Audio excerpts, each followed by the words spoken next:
CM योगी Japan दौरे पर है। जापान दौरे के दूसरे दिन उन्होंने जापान के यामानाशी प्रांत के गवर्नर कोटारो नागासाकी के साथ द्विपक्षीय बातचीत की।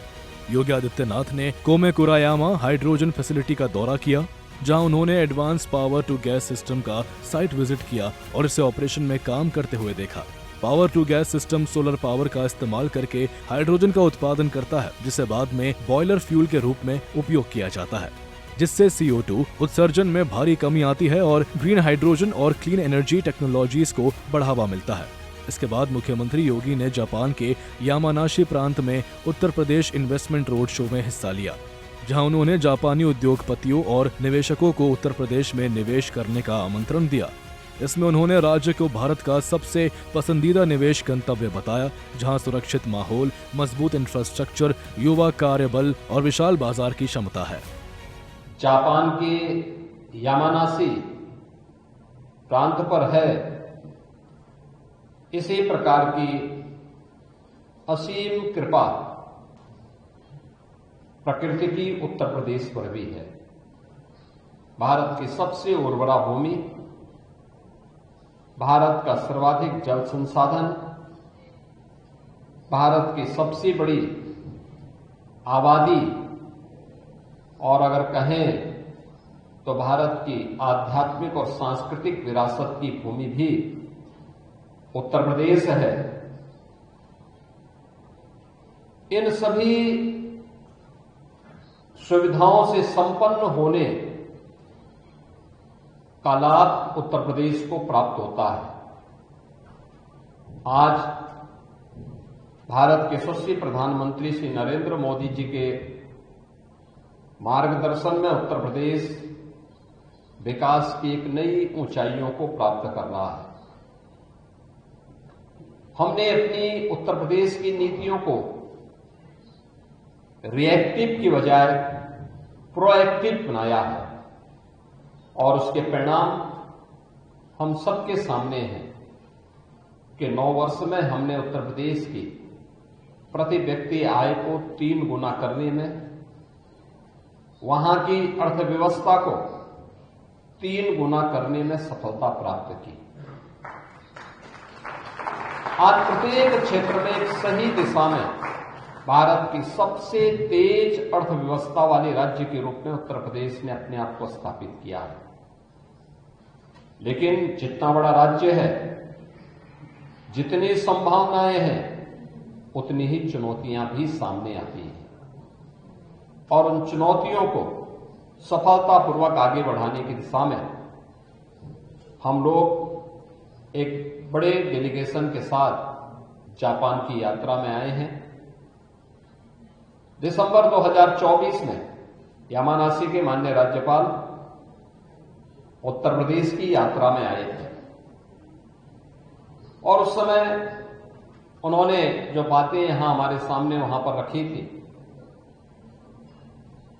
मुझे अच्छा लगा कि उन्होंने लगातार इसको फॉलो अप किया, इसके लिए पत्र भेजे,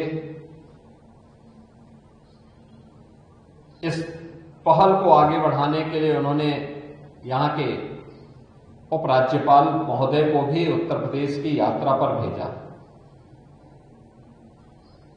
उत्तर प्रदेश का एक उच्च स्तरीय प्रतिनिधिमंडल, बिजनेस डेलीगेशन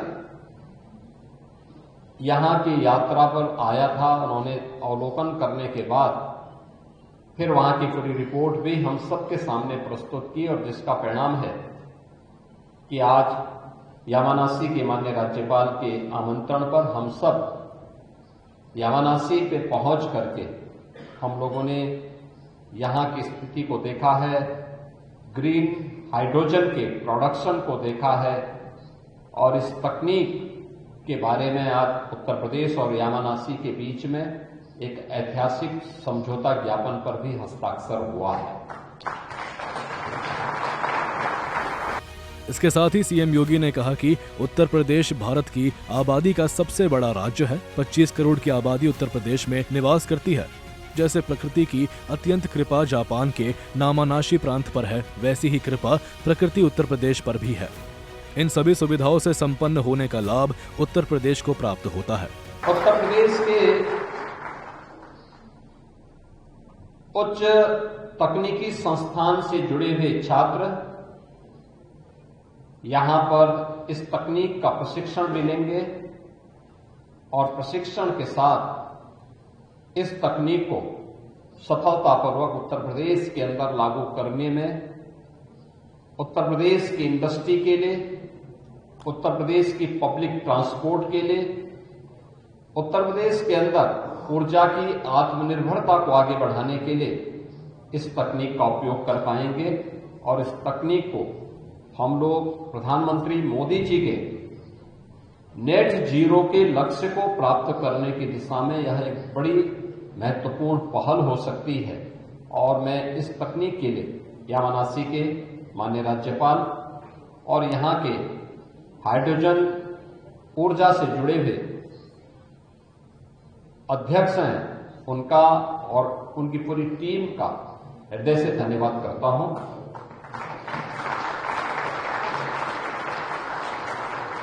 मित्रों, जीवन में प्रोएक्टिव रोल का क्या महत्व होता है, ये हम इस बात को देख सकते हैं कितना महत्वपूर्ण होता है।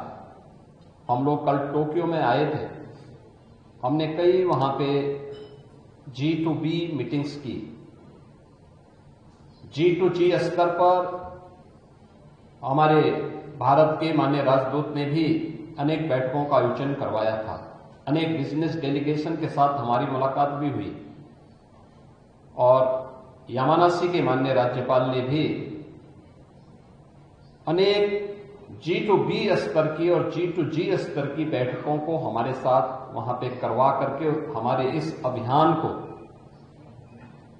आगे बढ़ाने के लिए प्रोएक्टिव होकर के उन्होंने स्वयं इस पहल को आगे बढ़ाया है। मैं इसके लिए उनका हृदय से उत्तर प्रदेश शासन और उत्तर प्रदेश के नागरिकों की ओर से आभार व्यक्त करता हूं। तो वहीं उन्होंने कहा कि उत्तर प्रदेश ग्रीन हाइड्रोजन को आगे बढ़ाने के लिए पूरी तरह प्रतिबद्ध है, क्योंकि राज्य सस्टेनेबल एनर्जी, क्लीन टेक्नोलॉजीज और पर्यावरण अनुकूल विकास को प्राथमिकता दे रहा है। ये विजिट भारत जापान के बीच सहयोग को मजबूत करने का हिस्सा था, जिसमें green hydrogen, sustainable energy development और इनोवेशन पर विशेष फोकस किया गया। और इससे उत्तर प्रदेश की ग्रीन एनर्जी पहल को नई तकनीकी दिशा और निवेश के अवसर मिलने की संभावना बढ़ गई है। ब्यूरो रिपोर्ट, सूर्य समाचार।